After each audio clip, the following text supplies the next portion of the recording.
Well, hello. Come in. Welcome to the Bowman House. Hello to all of my followers of the Voice of the Valley. My name is Charles, and I'm your host and commentator of this program. Today we are honored to have Mrs. Jan Smith as a distinguished guest. Mrs. Smith is the owner-operator of the Bowman House, a bed and breakfast located at 611 South Wayne Avenue, Waynesboro, Virginia. As we begin, Hi. welcome aboard. Thank you so much for having me. Yes, ma'am, absolutely. So let's start out with a couple questions. Sure. What did you desire to open a bed and breakfast? My husband and I, Dave, when we would vacation with our children when they were little, we always tried to stay at a bed and breakfast, and we always said we would love to do that. And finally, when the kids went off to college and moved out, we decided to start looking. And it took us about 10 years to find the right place to do it in, and we also wanted to cater to hikers of the Appalachian Trail, so it had to be close to the trail. It had to check up all the boxes, and we couldn't have found a better place to do this other than Waynesboro. Right. A lovely historic home. And that was my second question. Why did you choose Waynesboro? Because there's got to be a really good reason, Ms. Smith. Yeah, Mrs. Smith. it is a great town. There's a lot of community support. It's close to the trail. It's close to Skyline Drive, Blue Ridge Parkway, the Shenandoah National Park. The town itself offers a lot of peace and tranquility. We just enjoy living here, and we knew that, of course, we live in the home too. We have a section that we live in, and then the rest of the house is the bed and breakfast. So we knew that we wanted to make sure that it was in a place where we would really enjoy living. Waynesboro is a great little... This is simply beautiful. I've never been in a bed and breakfast, so this is something that just has me in amazement. Well, thank you. Yes, ma'am. So, how long did you search for this? Yeah. Smith? This is where I want to get, because I'll tell you, you just can't find something like this. Yeah, about 10 years, really. So when the kids went off to college, we decided to, go ahead and start looking. So we started down in the south part of the trail. We worked our way up north. Then we looked, we even flew to Maine and looked at a few places. Really? And then when we decided to go ahead and put our house on the market where we live currently, we ended up selling the house the next day. And so we got as far as Winchester, loved it in Winchester. We ended up getting jobs there. And so my husband and I both stayed there for about 2 years while we continued the search. That would allow us to make more weekend trips to be closer to this part of the nation. We started down south, and it got to be too long of a drive every weekend to go out and look on the trail. Right. Because we wanted to be within 10 miles of the trail, for sure. So when we moved to Winchester, Virginia, that allowed us to look in Pennsylvania, Maryland, West Virginia, a little bit closer of a drive. And then we just happened to find this place one morning. And we had been to Waynesboro before and looked at a place, and it just didn't work out. The house didn't work out, but this house was perfect. The layout has been very well loved and maintained since 1910. It amazes me because, believe it or not, Ms. Smith, you don't really see a lot of hikers, when you're around town or whatever, or if they're not, they don't maybe not have the hiker gear on. So we have guests in our 4 rooms, our private rooms from all over the world, but we definitely cater to hikers. Okay. And our hiker haven is on the top floor. The hikers, they come in, they usually get shuttled into Rockfish Gap, which is right at the park entrance, if you're familiar with that area. And then, they'll come in and have a shower and change clothes. We have loaner clothes for them, and they won't look like a hiker probably when you see them when they're downtown eating at the restaurants or, restocking their supply or going to the post office or whatever they have to do while they're here. And sometimes we have hikers that might take a couple of days and just spend it here in Waynesboro. They call Okay. them 0 days, where they're not hiking, right? Wow. So yeah, you might not recognize a hiker, Right. but they're here. Right, and that's what I was saying. It's like a big that, hiker town. Right, that's why I didn't know that. And I've been here for a few years and I never knew that, so this Yeah. is exciting. Okay, so what are some of the perimeters that you were searching for when you got this house? Yeah, we definitely had to be close to the trail. And it definitely is close. You know, we're right off exit 96. The trailhead's off exit 99, along with, you know, Blue Ridge and Skyline in the park. So that was a big deal. We wanted to be in proximity to where we could shuttle people and cater to the hikers easier. Then it had to be enough square footage and enough bathrooms and enough layout wise for us to live in the home as well. And we definitely were looking for something historic. Ms. Smith, did you and your husband hike? Yeah. Do you hike? Yes. Well, see, I didn't hear that part. I wanted Yes. to, you know, okay. Yes. Now, my husband is a section hiker with our oldest son. Okay. So they've been section hiking now since our oldest was 12. Okay. So they have a few hundred miles to go. Okay. So what they do is they'll take a week or two every spring, summer, but they would go hike a section of the AT. And when they would do that, my daughter, our youngest, and I, our daughter, we would always do something a little bit more fun. You know, we like to hike, but we don't want to go out for a week and Right. sleep in a tent and lean-to and fight the elements and not take a bath or a shower. We always thought we were having more fun by going, we'd take my mom to a museum or Yes. take her to the beach Yes, or, yes. you know, go to the spa or do something fun. Yes, yes. So yes, I like to hike, but I'm a day hiker. Okay, I was just wondering because I never heard you say Yeah. anything about you hiking or your husband hiking. I Yeah. want to ask this I like to question. camp. We did a lot of camping when the kids were growing up. Right. But not so much anymore, you know, tent camping and all that. Dave, like I said, Dave and our oldest son will go out, you know, for a week or two, and, Right. and they do all that camping. But Okay, I'm going okay. to probably run the bed and breakfast while he's out hiking. Right. See, I didn't know this, and then it makes me feel a lot better. You know? Yeah. Okay, that's good. So this is interesting. This house reminds me, and truthfully speaking, of the old houses in down south owned by slave owners. The plantations. Plantation. And, yeah. This really reminds me of that because we live down, my family's in Charlottesville, Culpeper, Albemarle County. And you have a lot of these houses like this here. So my question is what is the history, Ms. Smith, Yeah, the history of the this home. of this house? Well, the same builder that built Swananoa Mansion, if you're familiar with that on Afton Mountain, his name was Ree Ellis. He built this house. The people that actually, you know, put up the money and bought the land and all, Dr. Bowman. He was a dentist here in Waynesboro, Dr. Carl Bowman. He and his wife Nettie. They built the house in 1910. Then when they both passed, they had one daughter. She never married. Her name was Virginia. She sold the home to a family that lived here for quite some time.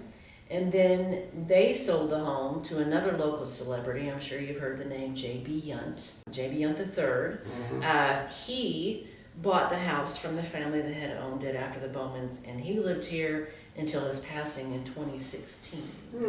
And then he left his entire estate to the Fishburne Military School here. Great. And then they sold the home to a family, and that family came in and did a lot of cosmetic things inside that JB wasn't able to keep up with in his old age. I can imagine. You know, taking down some old wallpaper, Oh my gosh. finishing out a bathroom, a lot of painting. So yeah, then, you know, they stayed here a couple of years and then they put it on the market and here we are. We bought it. Wow. And it was pretty much move-in ready. We've done a few things. We've made a few renovations. But it was, like I said, it's been very well loved and maintained. Yeah. So there wasn't a whole lot for us. And that's a blessing in disguise, especially a house of this magnitude. Yeah. You know what I mean? For Yeah. real. You know, and Of built this back in those age. days with certain, you know, Yeah, things. well, they don't build them like this anymore. This is a rock solid. I mean, you can't even find, you know, bricks that are this well made anymore. That's right. Or the people who build them, Right. you know. Yeah. So let me ask you a question. So what are some of your favorite things about running a bed and breakfast? My absolute favorite thing is meeting all the awesome people that we get to meet. Like I said, for our private rooms, we'll have guests from all over the world, even hikers. You know, a lot of people will come from another country to hike the AT. And so that's been so fun just to get to meet people and find out about things regarding their culture and show them some of ours and making them breakfast and, you know, making my grandmother's homemade biscuit recipe. You mentioned that, yes. All the good stuff that we make. And it's just, I love to serve people, I guess, and really, it's not, I don't want to call it a labor of love because, you know, it's not exactly that. It's, you know, it's a business, but it's a lot of fun. It's the most fun job I've ever had. And so what you have said, since it's going so well, you be able not to have to work. Am I correct? I retired a year ago, this past January, from, you know, working outside of the home. And for a couple of years, so we got here in 2022.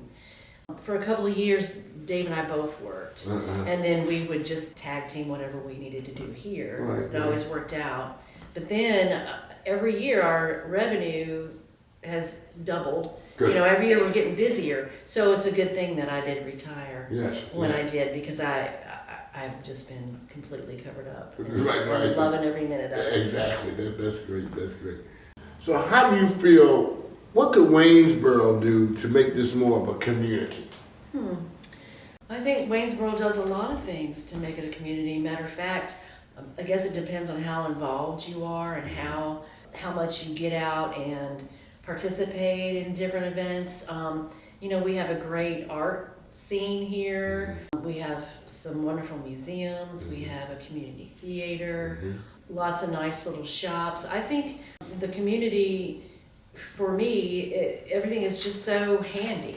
It's all right here. You know, the library is right across the street, the YMCA.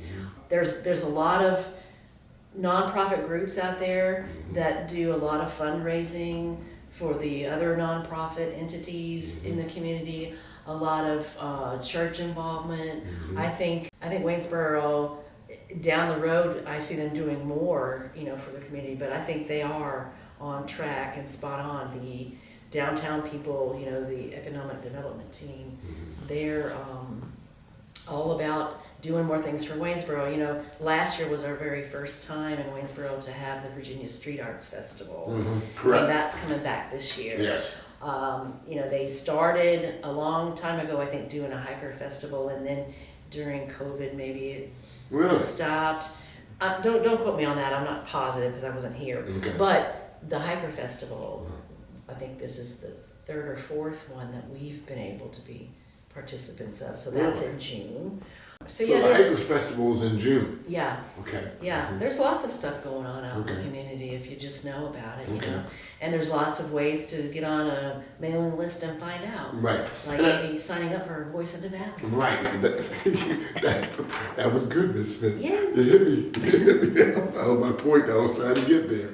So yes, and that's what I'm trying to do, ladies and gentlemen, is really reach out to a lot of our companies and organizations here, nonprofit, primarily to help them understand that we are here to support them in any form, fashion, or show. Now, let me ask you another question. All right, this is serious. Okay. Since me being the chef, let's talk about your breakfast.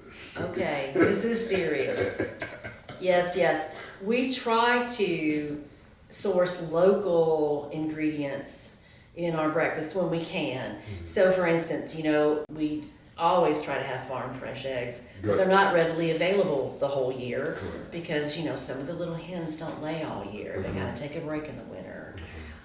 We definitely partner with people at the farmer's market. We try to obtain, you know, breakfast meat and produce and fruits and vegetables accordingly. And I think everyone's favorite if I had to pick one favorite thing that I make, it's definitely Granny's biscuits. Really? Yeah, but I make a lot of different stuff. You know, we'll make pancakes and French toast. Well, I hear your husband's got a great recipe about the pancakes. Yeah, now he is the pancake guy. He's Dave the pancake dude. Dave the pancake He will dude. usually be the one to make the pancakes. I like that. And I have a good recipe for some baked apple French Really? toast. Yeah. Which is a lot easier to make when you have a big crowd. Right, oh, absolutely. You know, instead of single-handedly making pieces of French toast, if you bake it all, it's a wonderful recipe. That's right. And then, we'll do some kind of, vegetable or fruit. Okay. We'll do sometimes a yogurt bar. Hikers especially are just so appreciative to get anything. They're out on the trail and they're used to eating their freeze-dried meals or whatever. So when they come, it's really great for them to have some fresh fruits for breakfast. Okay. And, some options and a good cup of coffee. Yes. So this is all new to me, and this is fantastic. So is hikers a year-round? Yes, you'd be surprised. So last year, in February, we had hikers. This year, in 2026, in January, we had hikers. We had some warm spells with the weather for a little while, earlier in January, before it started freezing. But yeah, we have hikers year-round. Really? They don't usually stop until probably after the leaf peeping season is over in the fall. Okay. Usually December and January are slower months, so to speak. Okay. People don't travel as much, but we're starting to get busy. We're starting to get a lot of reservations for this spring. Good. So yeah. Good. I was just wondering. It's on. Yeah. That's good. I like that. Okay, so this is amazing on everything and how you got this stuff furnished. Share with me how you got this beautiful place that looks like an antique shop, Well, Miss Smith. we have been carrying things around with us for years. Okay. We have a few pieces that we've had, some family heirlooms. I had a friend that downsized her big historic home. I bought some things from her. I'll catch something at an antique place for a deal. So yeah, we've just collected things and started putting it together. When we moved, we had a plan that we were gonna not open the bed and breakfast right away when we first moved here, but it turned into a 5-month ordeal where we just went ahead and got it ready because there was a need. Yeah. And we also have a lot of family heirlooms, hanging on the walls. Dave's great-great-grandfather was an architect. Really? So we have some of his original blueprints from a little town in Massachusetts framed. Dr. Bowman, the dentist, we ended up becoming friends with that side of the family. And we have some of his artifacts, and I'll show you when we take a look around. We have his dental chair from his original dental office, his travel case, some tools, lots of cool stuff. And yeah, we've just been collecting things and putting it together, and it's worked. That's beautiful. That's beautiful. The reason why I say that because my family was antique. We had some antiques in the house. It was like all this silver, plateau. I was like, what cut glass and really, So I didn't carry that on though. Yeah. I could have. So, yeah, but we don't do a whole lot of silver. Right. Because my family didn't have any for one, and who needs to polish all that? I don't have time. Right. I'd rather spend time hanging out with the people if they want to. A lot of people when they come to a bed and breakfast, they don't want to be disturbed, but a lot of people do want you to show them around, tell them the history. Definitely, we've got a lot of perks for our guests. Correct. We partner with a lot of people downtown to give discounts and coupons for restaurants, community theater, art center. We have a lot to offer our guests. Yes, and that's what I want to throw when I'm throwing in reference when I was reopening the barn, as far as us having collaboration with that there. I think that would be a big plus for our community. Yes. I'll say so. I hate to be reading off the paper, ladies and gentlemen, but I have to do what I have to do so I can get what I need to do get done. So, what inspires you both to meet the challenges of owning an historic home and business? Well, What inspired you? I mean, I know your passion. Well, we wanted to do this forever, and I think it is very inspiring to have great reviews. People constantly compliment us on either our knowledge of the town or our hospitality or the meal. We only serve breakfast, that's what we're licensed to do. So yeah, we're inspired, I think, by enjoying history, everything I just said. Sometimes we try to take a step back and just kick back in one of our wingback chairs and say to ourselves, wow, we finally did it. Can you believe? Yes. We finally made our dream come true. Yes. Yes. Yeah, that's inspiring. Yes. Just to keep that going. Yes. Thank you. Yes. Thank you. Yes. And it's a hard call because sometimes you can't see it. You just have to keep on pushing. And regardless of the downfalls and the challenges, you have to keep going because it's a lot of work, but it's a lot of fun. It's a lot of work. The fun outweighs the work. Yes, it does. And that's the main thing. It's such a blessing to be able to meet you as far as through the Voice of the Valley. I know there are a lot of other people that would love to get into this particular business because they have passion also. How would they do that? It's just a little bit of homework. What you need to do is get, of course, your tax ID. You need to get your license at the state and local level. You need to be prepared to file your sales tax returns. You need to get all the permits that would be required. So, for instance, it depends on the zoning of your home. You would have to meet with certain downtown people and make sure that everything was set up properly. Basically, you're just going to have to have a little bit of capital to get started on, your furnishings, your bedding, your luxurious sheets and linens and towels. That's correct. Basically, that's it, and then serving breakfast, of course. You just need to make sure that you got your health department taken care of. You need to make sure that everything's, on the up and up on sanitation, and it's a process, but it's not difficult. Correct. Yeah, if you really have a passion for it, you could do it, and you don't need a whole lot of upfront money. It depends on what all you need as far as furnishing your home and purchasing linens and whatnot. Other than that, it's pretty easy to do. I would say. I didn't have any difficulty.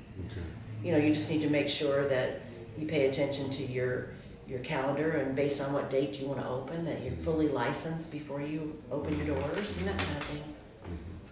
So, Ms. Smith, how will they be able to get in contact with you? Sure. To make a reservation, you just go to our website, the Bowman House, VA as in Virginia.com. You can email me, the Bowman House VA at gmail.com, or you can call me, 256-347-2021, and I always answer. The website is the best way to make a reservation. You can also contact me from those links on the website. And I'll get an email. You don't have to specifically email me. You can just click on the website and do it that way. And we have a Facebook and an Instagram. All that good stuff. Good.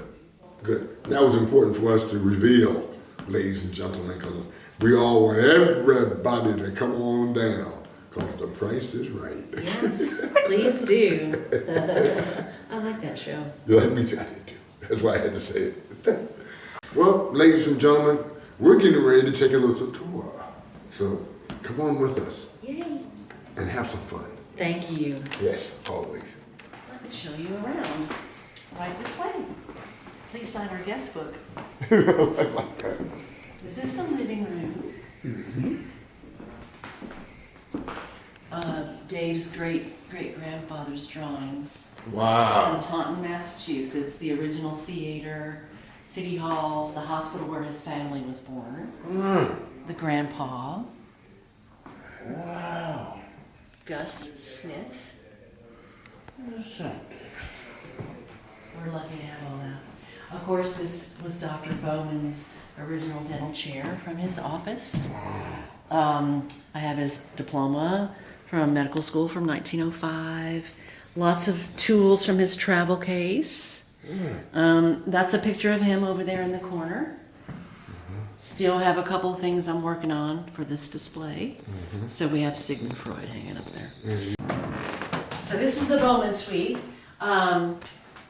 When J.B. Yunt lived here, this was his room. It was Dr. Bowman's room.